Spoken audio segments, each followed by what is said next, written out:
Ang Philippine Deep Sea ang isa sa pinakamisteryoso at pinakanakakakilabot na lugar sa ating planeta.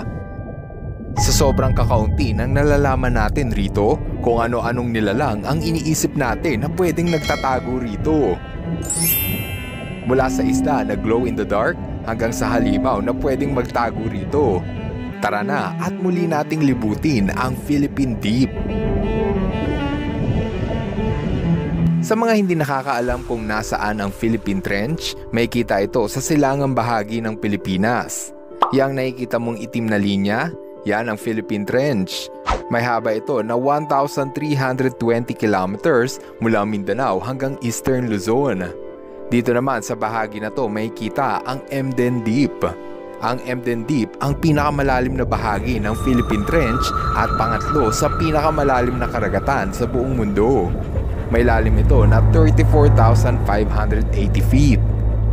Para magka-ideya ka kung gaano kalalim ang Emden Deep, pag nilagay ang Mount Everest na pinakamataas na bundok sa mundo, matatabunan pa rin ito ng tubig. Oh, wow!